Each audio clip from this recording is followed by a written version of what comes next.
दोस्तों, हाल ही में मेरी एक कविता आप लोगों ने बहुत पसंद की, जिस कविता का शीर्षक था कि हाँ, मैं भक्त हूँ, मैं अंधभक्त हूँ। आजकल हमारे देश में कौन भक्त है, कौन भक्त नहीं है, इस विषय पर काफ़ी सारी चर्चा चल रही है। तो मैंने भी इसी सीरीज़ में कुछ और लिखने की कोशिश की, सोचा आपके साथ साझा करूं। चूँकि मैं ये कविता पढ़ रहा हूँ, इसलिए शायद मुझे अपने फ़ोन की तरफ देखना पड़ेगा, लेकिन आप मेरे लफ्ज़ों से जुड़े तो मुझे ज़्यादा अच्छा लगेगा। लफ्ज़ कुछ इस तरह से हैं कि अपने धर्म से, अपने देश से अगर तुम आसक्त नहीं हो सकते हो तो फिर कुछ भी हो सकते हो तुम, मगर भक्त नहीं हो सकते हो। कश्मीर में जो हुआ तुम्हारे साथ भी हो सकता है। देश के भीतर एक और बांग्लादेश खड़ा भी हो सकता है। इस वक्त अगर तुम सख्त नहीं हो सकते हो तो फिर कुछ भी हो सकते हो तुम, मगर भक्त नहीं हो सकते हो। आपने सुना होगा, शाहीन बाग के प्रदर्शनों के दौरान चिकन स्नेक को काटने की बात की गई थी। तब मेरी कलम कहती है, वो पूर्वोत्तर को देश से काटने का ख्वाब देखते हैं, वो पूर्वोत्तर को देश से काटने का ख्वाब देखते हैं। भारत तेरे टुकड़े होंगे बारंबार ये कहते हैं। ये नारे अगर तुम्हारे कानों को नहीं खटकते हों, इनको सुनकर भी तुम चलता है कह सकते हो, तो फिर कुछ भी हो सकते हो तुम, मगर भक्त नहीं हो सकते हो। जो हमसे छीना गया वो मांगने का हमें अधिकार नहीं।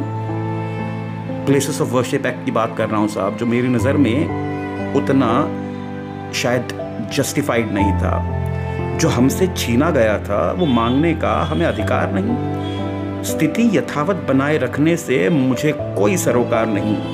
सच्ची धर्मनिरपेक्षता से तुम्हें भी कोई प्यार नहीं। ऐसे एक तरफा कानूनों से अगर तुम नहीं लड़ सकते हो, ऐसे एक तरफा कानूनों से अगर तुम नहीं लड़ सकते हो, फिर कुछ भी हो सकते हो तुम, मगर भक्त नहीं हो सकते हो। अयोध्यापुरी में हमारे आराध्य टेंट में रहने को हुए बाध्य। ये कैसी मजबूरी है? क्या, क्यों और किसके मनों में ये दूरी है? प्रभु श्री राम की अस्मिता पर भी यदि खामोश तुम रह सकते हो, प्रभु श्री राम की अस्मिता पर भी यदि खामोश तुम रह सकते हो, फिर कुछ भी हो सकते हो तुम, मगर भक्त नहीं हो सकते हो। 70 बरसों की तपस्या के बाद हमने ऐसा सेवक पाया है, रामलला को जिसने भव्य मंदिर में बसाया है। संविधान के नाम पर जो छल रचा बरसों बरस, उस 370 को हटाया है। कश्मीर को जिसने वास्तव में भारत का अंग बनाया है, इतने पर भी यदि तुम उसका साथ नहीं दे सकते हो, फिर कुछ भी हो सकते हो तुम, मगर भक्त नहीं हो सकते हो। एकता की शक्ति को और मजबूत बनाना है।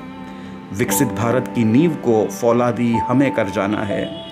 जो देश छोड़कर चले गए वापस उन्हें बुलाना है। तो माँ भारती के सच्चे सपूतों का फर्ज फिर निभाना है। साथियों, 1857 यानी कि 1857 में हमने स्वतंत्रता की पहली लड़ाई शुरू की थी, लेकिन अगर हम तब एक हो गए होते तो शायद हमारी आज़ादी 90 साल पहले आती।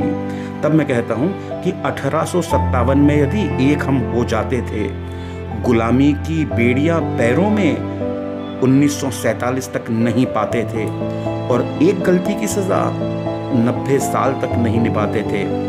बात साफ सी है, लेकिन बात साफ सी है, लेकिन यदि तुम फिर भी समझ नहीं सकते हो, कुछ भी हो सकते हो तुम, मगर भक्त नहीं हो सकते हो।